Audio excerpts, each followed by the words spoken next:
and gentlemen, hello and welcome back again. We're here taking a look at game number 2. It's going to be Virtus.pro versus Vega Squadron. I'm Lyrical, joined by the main man himself, Mr. Aosin Dota. And Aosin, we have, in the middle of this one, it's a tiny ban. What do you know? Yeah, but it wasn't even from VP. Yeah. But VP do have first pick this time around, so probably a little different. They probably don't want to first pick a tiny, and then see it taken up in the second or right after they make their first pick. So just a small adjustment coming out. Yeah, and instead for the first pick, they're going to take the Bane, another one of those heroes that has, I feel like, turned a lot of heads. It did right at the start of the patch with the enfeeble damage talent and everything else. It got a little bit of a nerf in the last one, and now we're still seeing this as, like, to me, one of the top tier picks of the patch. 10 seconds remaining. Oh yeah, definitely. Like, even though the talents got mixed around, right? 5 In terms of supporting as a Bane, nothing's really changed. So probably one of the reasons why people still like picking Bane, just because of his utility and effectiveness in the mid game, just setting up kills and being obnoxious as hell. Yeah. And the other thing is the enfeeble against, like, single core lineups. I feel like I've seen it so many times now where you enfeeble a Sven or enfeeble sometimes even a Tiny, and they aren't able to deal the damage that they would normally be able to because it's undispellable, it lasts forever, and it's a ridiculous amount of damage loss. So I don't know how you deal with that exactly. If you, like, go dual like right-click damage dealing cores, or if you go like a drow strat, is there anything that you, what do you think about that? Does it even matter? I don't think it really matters. Okay. If you put it that way, I mean, no matter what, you have to have, almost always have to have at least someone who can right-click, right? Yeah. To some extent. So you can't really stop it. You just, I mean, if you want to deal with it, just kill him off before he enfeebles you, I guess. Right. Or hide yourself until your team is able to pick him off, if you really are that afraid of enfeeble. But for the most part, if he's able to find you, I mean, you're going to have to deal with enfeeble. All right. Well, okay. Ogre, Rubik, Vega Squadron running it back. Rubik, Ogre. It's actually a lot better now. I think in the past, these two supports together probably not all that effective. But now that they're together, I think you can actually do some decent damage with offensive null field and just ignite, for example. Yeah, we saw that wonderful game the other day. Where Bambo comboed together with Milan from Hellraisers. They took down an anti-mage very rapidly because Rubik stole Nether Toxin from Viper, so they broke the anti-mage and his 80% magical resistance that all came from Spell Shield. And then the offensive null field meant that he had negative 14 magic resistance, and then there was a Refresher Shard or a Shaker combo, and it was glorious. Yeah, that was quite a sight to see. Not going to happen this game. I'm going to assume that most likely won't be seeing a Viper. I feel like Rubik is actually the counter to Viper because of how easy it is to steal Nether Toxin. Yeah.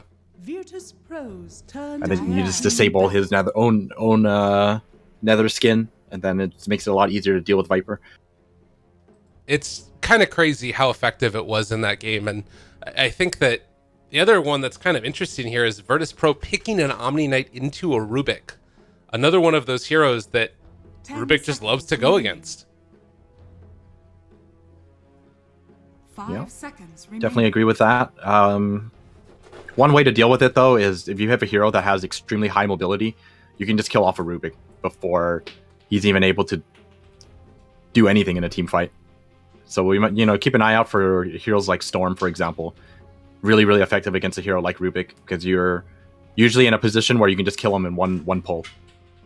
And Storm has been one of those heroes that's been another top tier pick in the patch. I think that a couple of those games where Kaya was shown off just how strong it could be, people realizing, yeah, that guy's pretty good.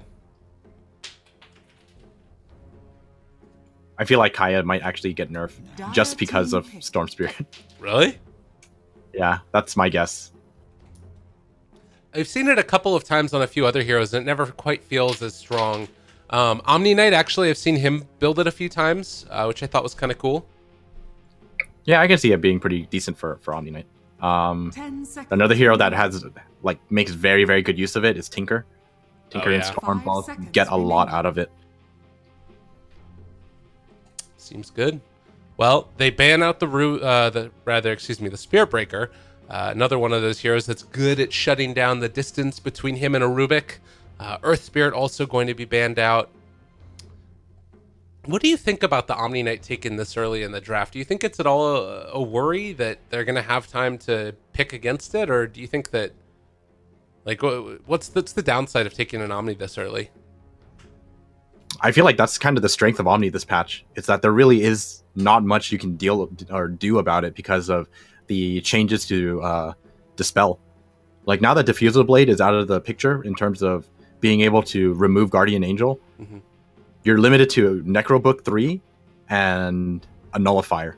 And it's just so difficult for so many heroes to go for items like that. So Omni Knight just pretty much gets full value for almost the entirety of the game.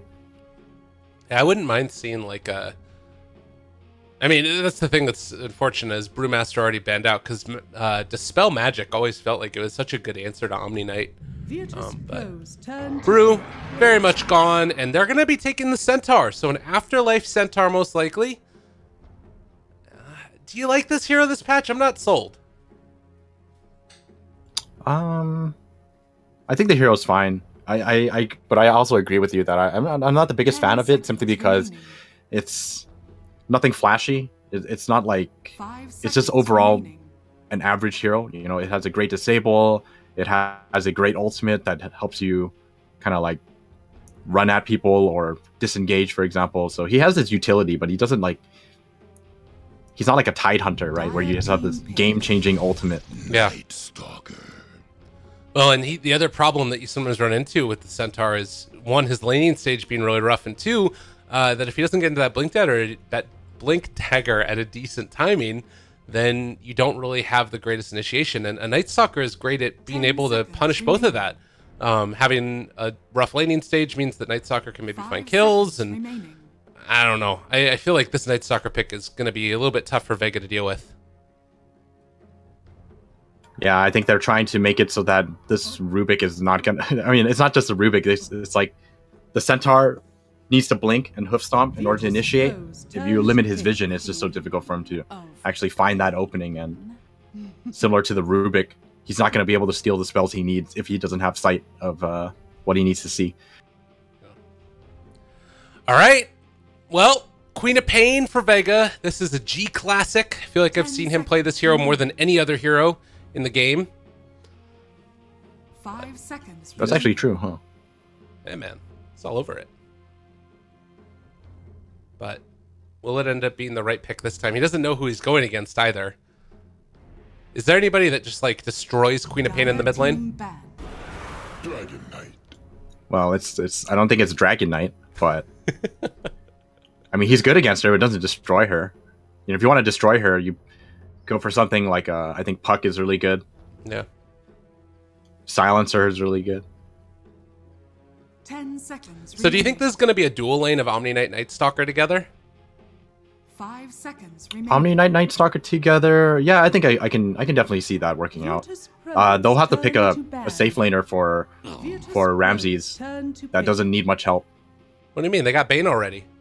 I think the Bane's going to sit mid. I was saying that's his type of hero. Is Ramses is going to play Bane? It's a joke. It's a terrible joke. Well. Oh, okay. Luna's the hero. Thank you for saving me there. I appreciate it. I wasn't sure where you were going. It's hard for me to laugh right now. Every time I try and laugh, I just start coughing terribly. So, Luna, though, is the pick. A push strat if I've ever saw it. And with a repelled up Luna just hitting towers could be tough for Vega. And they do have some decent outpush. Last pick, who is it? Oh, the Morphling. I think they've actually played this recently, right? Yeah, I believe they have as well. Aloha Dance. Well, the new Morphling, is it as strong as the new Tiny? Do you think this is the pick that they need to take this game? I mean, at least I've had a chance to see the Tiny. I think I've only seen Morphling in one game, and he felt like he was being played much like the old Morphling. I think there's a lot of benefit in having the Morph cost nothing now, though. Right. It makes it a lot easier for carry Morphlings to basically stay alive. As far as his new ultimate, I haven't really seen how people are using it, and I'm trying to see how they would use it in this game. Your best bet maybe copying a Luna. You can 10 seconds get in remaining. to get the aura, push towers, for example, or steal Omni Knight, repel yourself, heal yourself, and then morph back. I don't know. There you go. That'd be kind of cool. Well, it's going to be an interesting one. Virtus.pro versus Vega Squadron. Last game, Vega Squadron was able to come out to an early lead off the back of some Ogre Magi rotations and just strong leading overall. This game, we'll see if they can make it happen. Of course, Vega Squadron did lose the last game. God, the particle effects. This axe, every time I see it from Afterlife, it's just, it looks terrifying. The thing is insane. Yeah.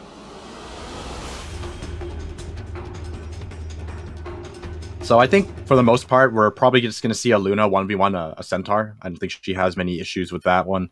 And then Bane is just going to ruin G's life. Just either harass her with Brain Sap or pick up Enfeeble so that she just can't last hit. And I'm just looking at this axe. It's scary. It's got electricity on it. But movement out now, VP. They're going to run into some heroes, it looks like, as maybe the Rubik is going to head up this direction. We'll see where Slayer actually goes to. Do they spot them out? Vision-wise, just outside of range. And it looks like they will avoid each other. So, early laning stage, you said you think it's going to be a Luna against a Centaur. Most likely. I mean, with how they're moving around right now, it might actually be a Luna in the off lane. Huh. Okay. I mean, I think so. They still have 30 seconds, so I mean, there's a lot of time to move around. But they don't actually have much information here. Right. This ward is very interesting. The one that blocks off the camp? Yeah, it blocks off the camp, and then you can actually see a little bit of it now. So it's well hidden, but it also sees a little bit of the staircase. This is actually a really cool ward. But you have to cut the tree to make it work.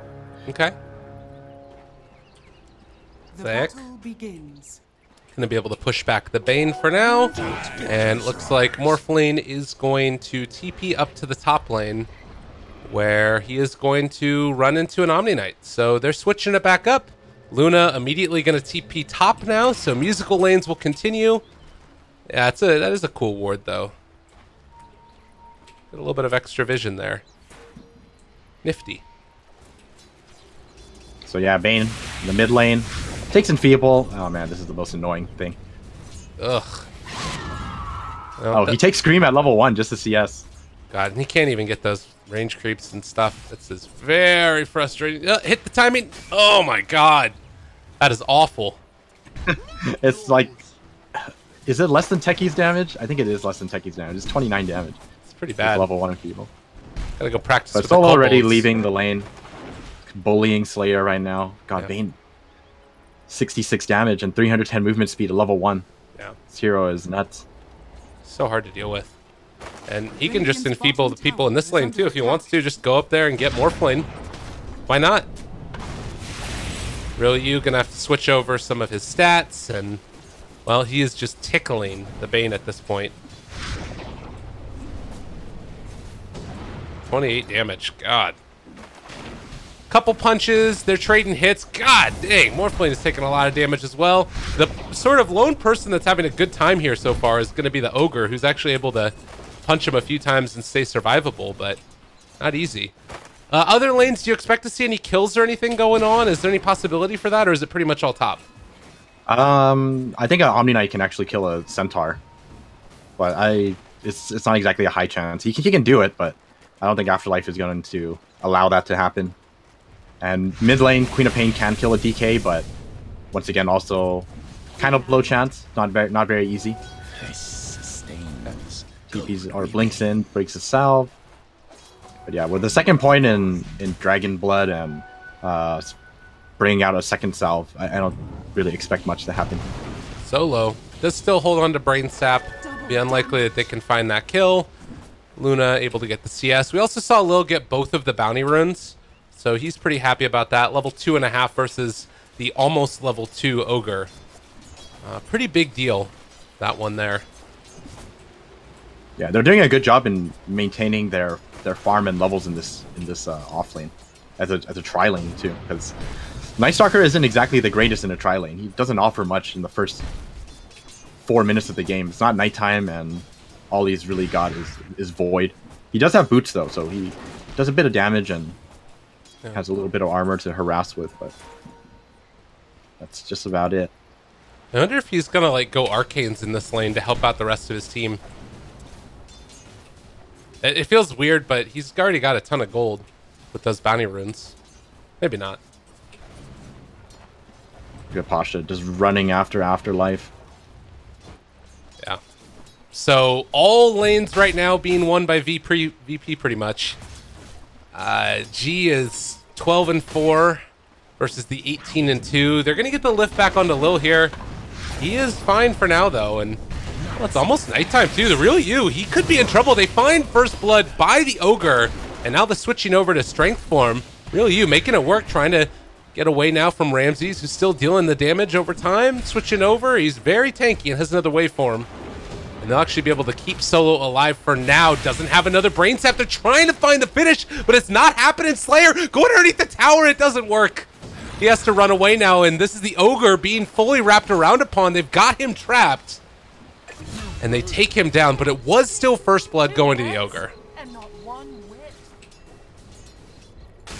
The thing is, it's now nighttime, so the pressure is going to be on for Vega. Yeah, gonna have to deal with this Night Stalker running around. He's got a Gauntlet of Strength while his range drops. Gonna be running for the bounty rune. Picks that up, and well, back in the lane though, it's still pretty much topped off in terms of health and mana for Vega Squadron. So it seems like it's going to be tough for them to actually find any type of a kill. Slayer going to get punched a few times by Lil, with the ogre there as well, but they'll force him back. And again, we haven't really taken a ton of look at these off lanes that much, but Pasha's kind of destroying Afterlife. Uh-oh. Did they find a kill? Okay. No, he had a lot of wand charges. But that first blood was so important for Morphling, because if he didn't have first blood, he'd be at 1,000 net worth right now, I think. Like, roughly around there. Because he's got so little CS. He's just unable to farm because they just constantly enfeeble him. Yeah. And if he morphs too much agility, then he's going to die to the burst damage of a Void and a Beam. They're even denying out what little farm he was capable of getting. Aloha Dance not having the best of times. And actually it was the ogre that got the first blood, I think. So oh, was it? Okay. Yeah, he didn't even end up getting all of it. Alright, well, wanting to get any type of farm at all, Ryu hasn't gotten the last hit in a cool minute. And Vega Squadron just running away, and now they're thinking about diving the Morphling underneath the tower. He's falling very rapidly, and well, waves forms to try and get some CS. Ramsey's still chasing, doesn't have mana right now, but did have a stick charge. And they're just pummeling them right here. The ogre gets a stun, more damage. They get the stampede that comes out, but it's not enough. Slayer trying to run away, still in trouble, and Luna reuses a voice line, but it doesn't matter. They still find that kill. They turn back around, trying to take down Lil. He is in trouble, and he's eventually going to die. So they make something of nothing.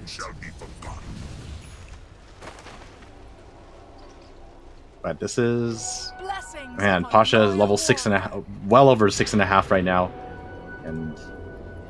oh, no one actually uses his dragon form. I think he tried to... actually, I wasn't sure what he was doing with it, but... no tower damage dealt to the mid lane, so Vega have that going for them as at least. Yeah. That is a plus. I think he had arcane rune, that's why. He just probably used it for the sake of it, because it's almost off cooldown already. 30 seconds. Uh-oh. G just dies in the bottom lane. A little bit of help, and this is what Lil is going to do now. Level 4 has the silence ready. It's hard to contend with. So it's a 2,000 net worth lead at 7 minutes. Last game, Vega Squadron were ahead at this point pretty significantly. How worried are you for them right now? Are you worried? I'm pretty worried for them. Yeah, the big reason is because, like, if you look at the cores on VP, they're just leaving them in the dust. They're all about 1,000 gold over them, and I mean, come mid game, I don't know if they have what it takes to like defend themselves against this. G doesn't have boots right now.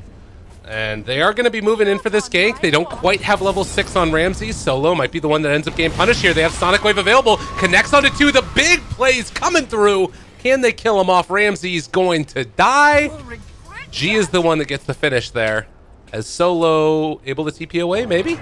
Stampede, Chase, Jukes. Not enough. They're even going to give that kill over. Yeah. All right. I mean, that's exactly what they needed. Helps the Morphling catch up a bit and helps the Queen of Pain catch up a bit, but that's just how far behind they are right now. Even with those 2 kills, I mean, look at Morphling. He's a quarter way through level 5, and Ramsey's about to hit level 6, so they do have the option of fighting around an Eclipse now. Yeah. Stampede is down as well. Stampede down. They're going to pop the Dragon form, start to take down this tower. Vega bringing in 3 heroes. Lil taking some damage. Going to need to TP away. They get the stun onto Quap, but Lil is still going to die. Now no one may be in trouble. Are they throwing away the advantage that they built up a little bit earlier? They do have another Fade Bolt, but no one instead is just going to maybe run down and kill off the Ogre. All right, this guy's pretty hard to deal with. 3 points of Dragon Blood. He might even be able to find another kill if they're not careful. Slayer diving for this, then... Oh, no blast. They stun G. Gonna man up and take him down, but just gonna have to be ran away. Still holding on to that Fairy Fire. Solo's dead up top, I think. Or the Eclipse. Oh, the Eclipse missing. It's a big deal because now they don't have to wait for Eclipse. The Eclipse cooldown is actually so long. 140 seconds. Yeah. Yeah, normally when you commit the first one, you want to get something out of it. If you don't get anything out of it, you're just kind of playing the farming game as Luna now. Dire's middle tower is under Which attack. isn't the worst thing in the world, but you'd love to be able to maintain this advantage that you've built up. Rubik moving in the area here. They do find a Brain Sap onto the Ogre. Ramsey's looking for the chase. They found themselves a Morphling. Still too tough to dive, but look at this Pasha bottom lane. Just cutting the creep wave and able to bully away Afterlife. He's actually so farmed right now. He's top net worth. Gonna be going for the drums next. I mean, once he makes his way into these team fights, yeah, it's gonna be. I think it's gonna be a little too much damage. It's the one thing they have going for them right now though is that hitting a purification isn't that easy. There's no one who's gonna blink in and be right on top of someone, right? Like a centaur would be able to. Yeah. Well, Gia's Sonic Wave back up again. No TP right now. So if there's any deep dives onto the other lanes, not going to be able to punish it. Afterlife hangs on to Stampede. Do you think that if you're Vega Squadron, what's the game plan now? Do you try and make something happen around the map with Stampede and Sonic Wave, or do you think it's more important to just farm up and get to the something? I think you definitely want to be fighting around your Stampede and your Queen of Pain. Like, you want to be making space for your Morphling, because Morphling really needs the space right now. He doesn't have nearly enough. Luna in a bit of trouble up here. Yeah. Having 2 nukes. Ramsey is probably dead here. He has a stick. Trying to juke, trying to jive, but there's the Stampede and they get the kill. Well played, but now mid lane, they're in more trouble. They found themselves the Ogre. He's gone. Pasha making it happen. Tower dropping low. Afterlife has his Blink Dagger as well, so this is a decent time, but now getting the Blink disabled. And G getting punched in the face. Dragon Tail out. Can they find this finish? Can they get the kill? He's gone! Purification. Look at that burst damage. My god. Brain Sap, Purification, and a Breathe Fire. Breathe Fire, yep. Dire's middle tower has fallen. 2 of those nukes are pure. Radiant's top tower 300 damage, and then Brain Sap is what, 260? 230. Alright. Alright. And they still have Eclipse right now. I was gonna say too, you know, they need to play around the Stampede because I think their lineup allows them to control how they want to take the fights, because Virtus.pro don't exactly have that initiation, right? There's no blink in and stun everyone type of hero. No. It's just there's a Bane who can potentially grip someone, and a DK maybe will go Blink Dagger afterwards, for example. But other than that, if you just hit Stampede, you can get away from the team fight. You can completely avoid the Eclipse, and that's what they have to do. Dire's structures are fortified. So to use the Eclipse for the Luna kill up there, when I think it wasn't really all that necessary, really hurts them. Uh-oh. Well, good play there to get the silence off. They repel and run away. Oh, the tower goes down, and they're still holding on to that Eclipse. Almost level 6 for the Bane. With one of these creeps dying, he should get it. So, Fiend Script now available. Gotta be careful of not giving that to the Rubik, though. Oh, Spot Slayer. They don't know about Afterlife up here. Do they dare? He's in the perfect position, but the only way this works out is that they kill the Omni Knight first. You absolutely have to kill this Omni Knight if you want to win a team fight. Maybe he goes for the deny play? No, there's no way that's worth it. If his team isn't going to fight here, he's just going to wait here until the push is over and he's going to push the ball. Ooh, Solo. He was in the middle of the grip animation. I think the G is still dead. Yeah, they got him. No chance to get away from that one, and Queen of Pain goes down. Meanwhile, no one stuns Afterlife as Afterlife came out of there, and Aloha Dance takes a tier 1 tower in the bottom lane. So this is the space that Morphling needs, but it's coming at a very, very heavy cost, so Aloha... Afterlife, they're trying to bring him down. Purification, though, the repel and turnaround, my god, they almost killed him off. Afterlife brought down to 300 HP, has 1,000 damage. Radiant's bottom tower is under attack. Yeah, I don't know. This is scary right now. VP just feel like they have so much burst damage. Yeah, and they're mounting on the pressure right now too. That's the scary thing. Dragon form is going to be used. They get the D ward there. Not quite able to find the deny Solo. But like you said, Dragon form used, tower falling, and there's no way that they can try and take this. Go on this?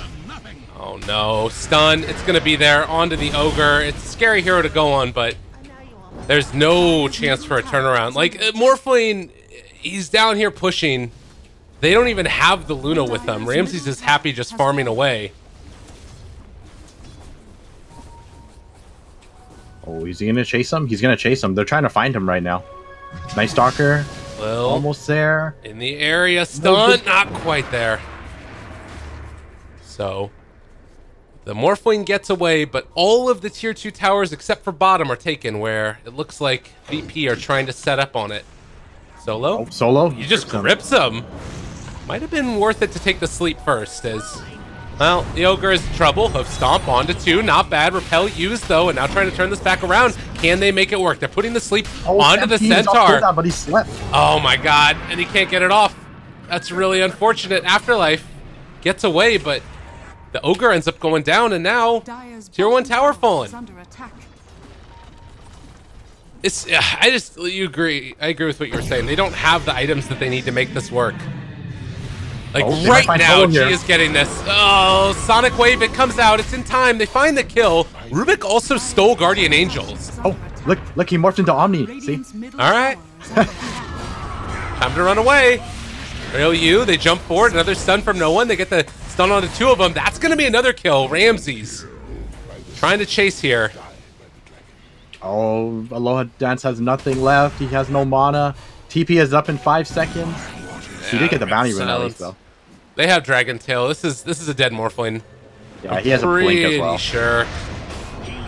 They're gonna have vision in the world. It is daytime, but not working. 9,000 net worth lead, 13-8. 1 outer tower left. Vega struggling to find answers. Yeah, I think the biggest issue I see with this Vega lineup right now is that they're just so reliant on this Morphling being able to carry this game, but I mean, he's not even close to what VP have right now. Yeah. He's still trailing behind all 3 cores. And he hasn't finished Lincoln Sphere, so he's still vulnerable to the Blink Dragon Tail, and without E-Blade, there's just not enough damage.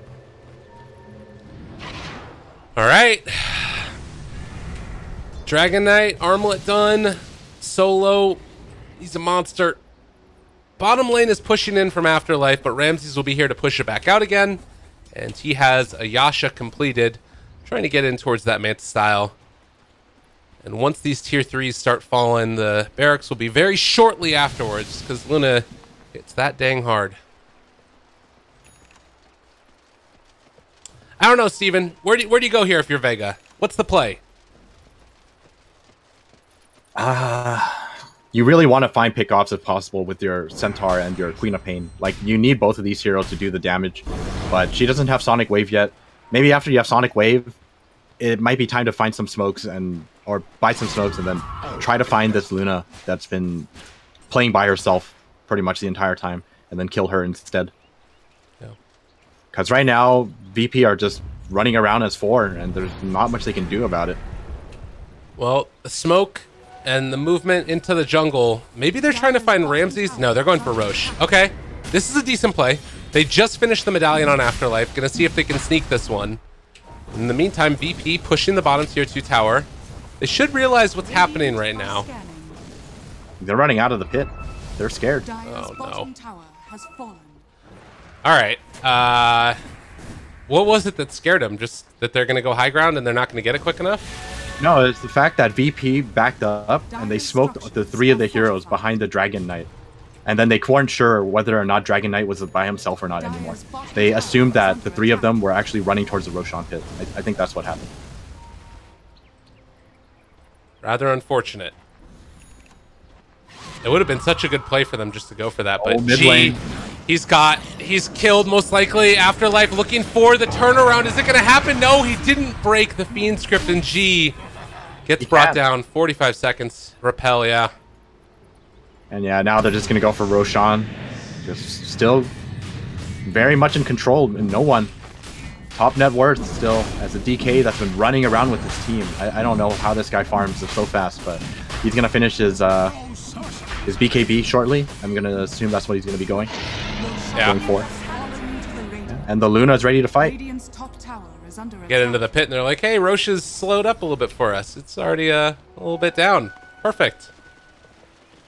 All right. Tier 2 towers are all gone for the Dire. They're moving down bottom.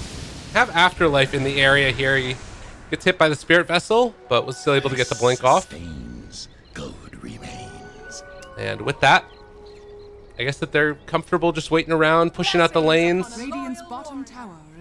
Man, this game just got that much harder for Queen of Pain as well, because Pasha actually went for Rod of Atos just to keep him pinned down. That's sad. Well, trying to chase down the Ogre. Not going to be able to catch him. Bloodlust, pretty freaking good. But now it's time. I guess maybe not, because Omni Knight isn't there. And he's actually in the area with the real you, who creates a morph version of himself. Got some battles going on. Afterlife is here too. Are they going to be able to find them both? Oh no. Run away, Aloha Dance. He repels himself. Now going to be able to jump away and go for the morph. TP. He gets out. Is Afterlife as lucky? I think he showed himself, didn't he? Oh no. Pasha? Oh, Pasha didn't see him. Alright, they're not going to get him. He's just going to walk away free. Alright, space This is traded. actually pretty big, because he's going to cut the wave, so that's actually kind of big. Yeah. Do they have another wave coming in? They have... mid lane, though. They have one creep.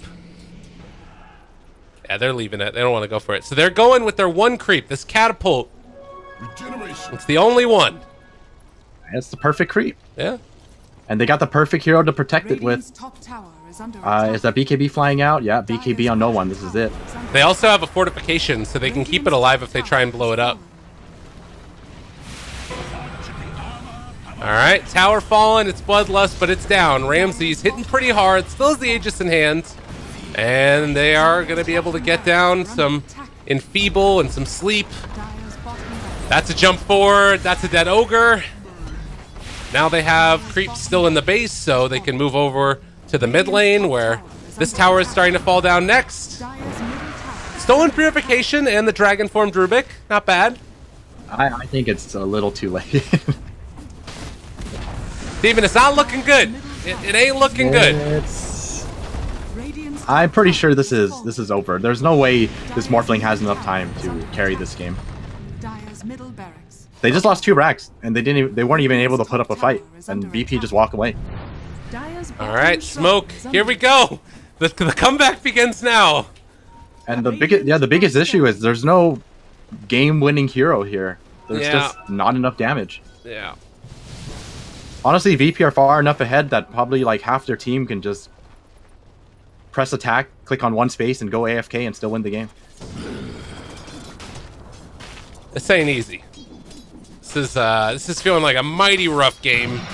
Virtus.pro showing again why they are considered the top team in CIS. And, you know, this is a Vega Squadron team that was looking pretty solid through a lot of the other games that they were playing. But I mean, I definitely agree, but that's the crazy thing about Dota, right? Sometimes you get so impressed with one team, and then you watch them play a different team, and it's like a whole new game. Yeah. Right? They just look like they're on a completely different page. Yep.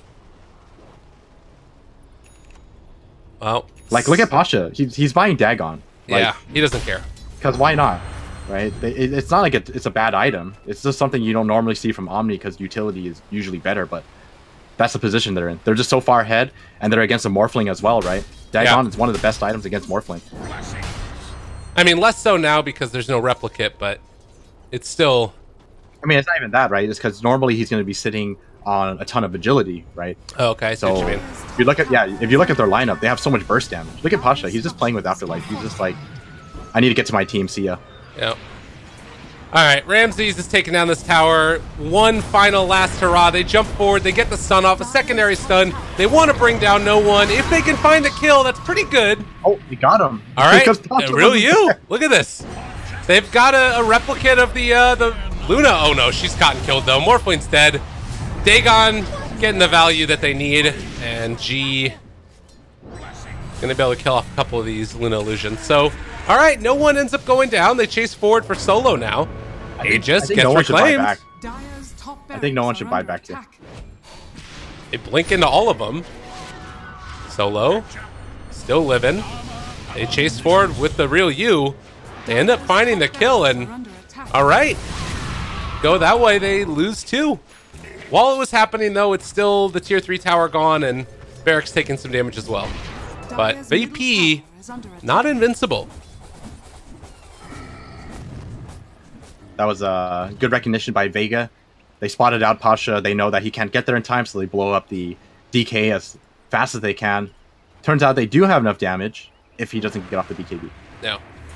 Yeah, but once everyone is back up, most likely going to see them just regrouping. Luna is almost level 18 as well, so they either just go straight down the lane up on top, or wait for Luna to hit 18. You know, get a little closer to that level 3 Eclipse, and then just go end the game.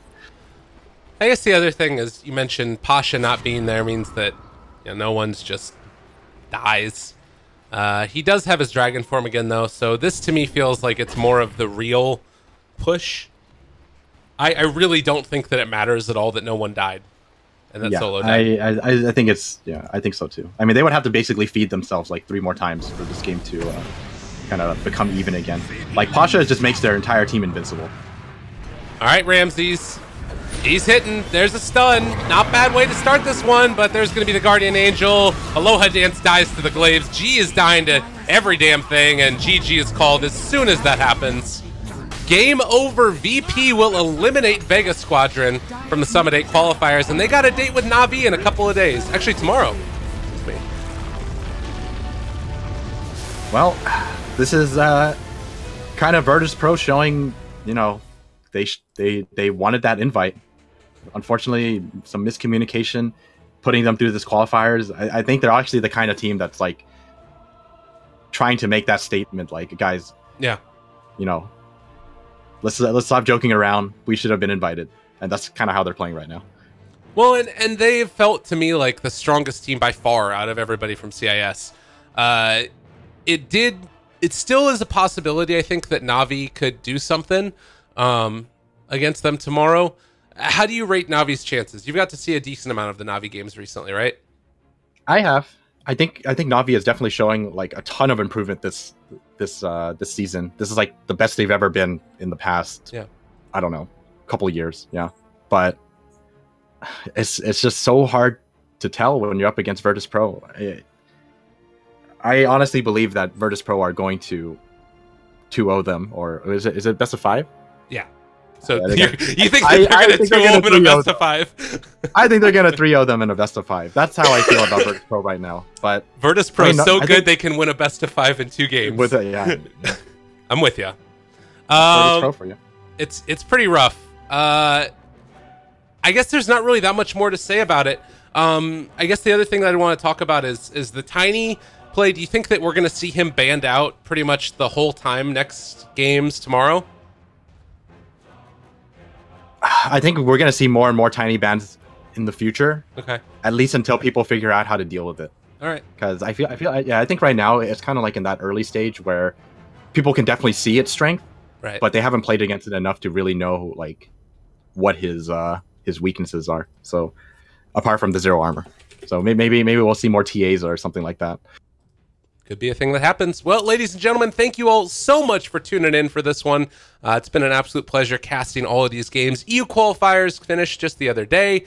Southeast Asian qualifiers finished, and South American qualifiers finished. The teams that are in each of those, we've got Kingwin from EU. There was Fnatic from Southeast Asia. Sacred was the team that qualified from South America, and now we've still got NA, CIS, and China to finish things off. In China, just the other day, we got a little bit more understanding of where they're at. LGD Forever Young, Vici Gaming, Newbie, and LGD are the teams that are battling it out there. For the CIS, it's just Navi and VP now who are going to be playing in the grand finals tomorrow. And then North America, some more action coming. Complexity and Immortals are already through to the second phase, and it's Digital Chaos, Blue Pikachu, Vici J Storm, and Team Leviathan that are all vying for their spots against those other two teams in the NA qualifiers. So stick around, everybody. More stuff to come in a little while, but that's going to do it for us for CIS. I think that, if I'm not mistaken, NA qualifiers are going to continue today, the 13th at 1500 EDT. So that would be